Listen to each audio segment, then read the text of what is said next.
Yo, what's up guys? Don Vinci here for today's vlog. Meron nga pala tayong kakabit na parts para sa CB150X.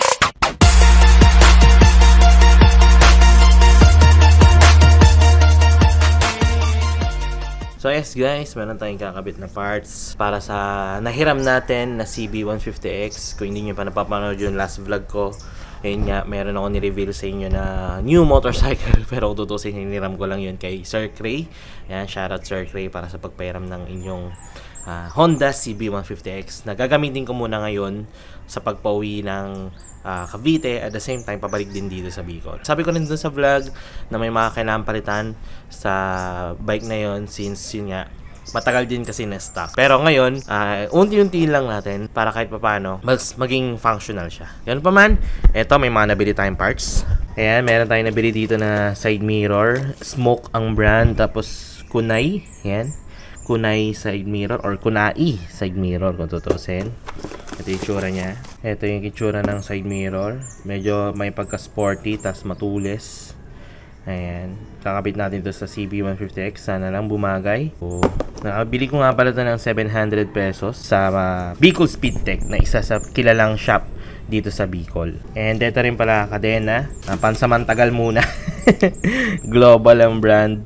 Nagkakalaga ng 200 pesos. Again, sa Bicol Speed Tech din to. And shoutout din pala kay Ma'am Angie para sa pagbili ng mga to, kasi anong nangyari, ako sana ang pupunta sa Bicol Speed Tech. Problema, wala na ako nung energy. At the same time, naglaba rin kasi ako, tas kung ano na pag ginawa ko dito sa bahay nila Casey, tas isa pa, wala akong tulog. Kaya nag-decide kami na magpasuyo na lang muna. And good thing, nandiyan si Ma'am Angie para kahit paano is nabili niya yung mga kailangan natin sa Bicol Speed Tech at na-deliver pa dito sa Ginobatan. So maraming salamat po Ma'am Angie para sa pag-effort para sa needs namin. So ayan guys, I guess di ko na siguro papakita sa inyo kung paano kayo kakabit itong side mirror. Siguro papakita ko na lang sa inyo yung magiging resulta kung ano itsura niya pag nakabit na sa CB150X. So update ko kayo kapag nakabit ko na siya. Okay, let's go. A few minutes later. Ito na pa yung side mirror natin, yung smoke na Kunai. Yan, bumagay naman siya sa CB150X. Tapos adjustable din naman yan. Sa ngayon naman, papakabit lang tayo ng front sprocket. Gawa ng, sa totoo lang, medyo nahihinaan ako sa hatak na itong CB150X. Kaya yung front sprocket, papapalitan natin. Babawasan natin ng isang teeth para medyo gumanda-ganda yung hatak niya. Yung kadena rin sana, papakabit ko. Kaso, okay pa naman yung kadena. Sadyang kalawang lang talaga. Kaya might as well etong front sprocket na lang muna ay ipakabit natin. Ang kakabit ko nga pala is 14 teeth na front sprocket. Sana lang saglit lang to magawa ng mekaniko, kasi may ride din pala ako ngayon. Kaya bago tayo pumunta sa meetup ng ride natin, kahit pa paano, pagawa muna natin to. Ito na. Boss, papakabit lang front sprocket. Oo, front lang naman. Dumi na pala, no? Yeah guys, eto na, nakabit na yung sprocket. Mas maganda response, mas lumakas siya umatak. Woo! Mas maganda response niya ngayon compare nung naka 14 or naka 15 siya na front sprocket. Ang sigla ng throttle response, ayos. May kabigatan kasi talaga tong CB150X. Kaya mas prefer ko yung mahatak compare sa matap speed, especially kung mabigat yung bike. Ito, papunta na ako sa meetup place namin nila Sherwin dito sa May Kamalig, kasi ang destination namin, punta kami ng yung Kitinday Hills ba yun? So update ko kayo kapag papunta na kami doon. Kapag nagkita-kita na kami ni Sherwin at the same time, punta na kami sa Kitinday Hills. Go! 2 hours later. Eto na guys, pupunta na kami doon sa Kitinday Hills. Kaya sama natin si Sherwin tsaka yung mga friends niya. Ayan, susundan ko lang sila. Yan nga, first time ko pupunta dito sa Kitinday Hills. And hapon din kami pupunta kasi parang bundok to, tapos merong overlooking view, ganyan. And minsan na rin yata nag-trend sa Facebook. So let's go!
So hey guys, dito na kami sa may Kitinday. Anong tawag pangalan nito? Kitinday Hills, and medyo mataas-taas pala tong akitin namin. So ayan, pakita ko sa inyo kung ano meron doon sa taas.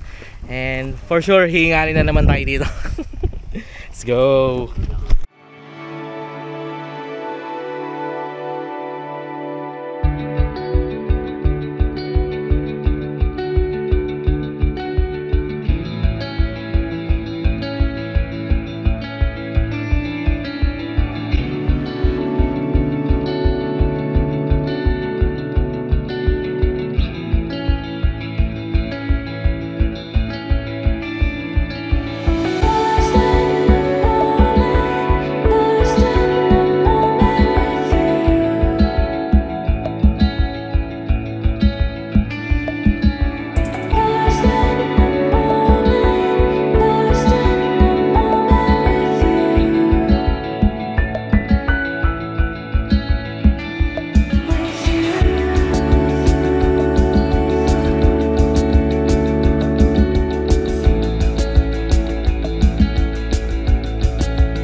So ito na guys, tapos na nga pala kami mag-enjoy dito sa Kitinday Green Hills. Ayan, hindi ko pa na nasabi sa vlog ko or kanina na may entrance fee dito na 70 pesos. Tapos kapag may dala-dala kayong 4 wheels, 20 pesos ang parking. Sa 2 wheels and 3 wheels naman is 10 pesos. So basically, ang total na binayaran namin is 80 per tao. Sama na yung parking fee dito sa Kitinday Green Hills. And then yun, nakita nyo naman diba, ang ganda ng ng lugar. Medyo mataas lang yung akatin nyo, pero pag nakakit nyo naman na siya, solid. Ganda ng ng view.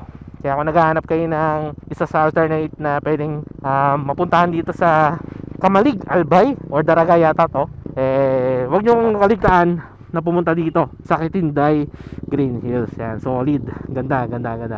And doon kami umakyat sa taas na yun.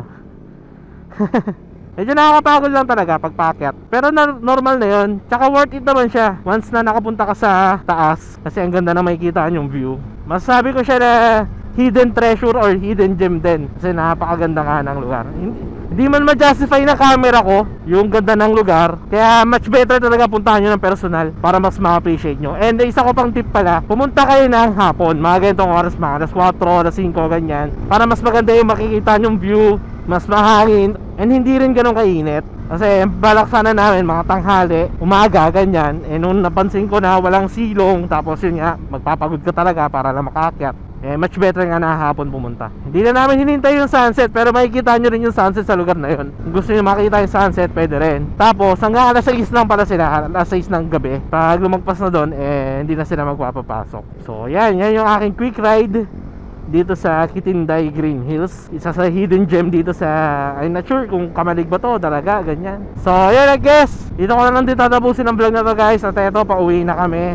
Maraming salamat kay Sherwin, sa mga tropa niya, para sa pagpunta or pagsama sa akin dito sa may Kitinday Green Hills. Thank you rin sa mga nanood, sa mga nag-like, sa mga nag-share, sa mga nag-comment. I hope nag-enjoy kayo sa ginawa kong vlog na to. Maraming salamat sa pag-nood, sa pag-like, sa pag-share. Maraming salamat sa pag-comment. Ito ko natapusin ang vlog. YOLO drill, ride safe, peace out. Iniiwan na ako ng mga kasama ko.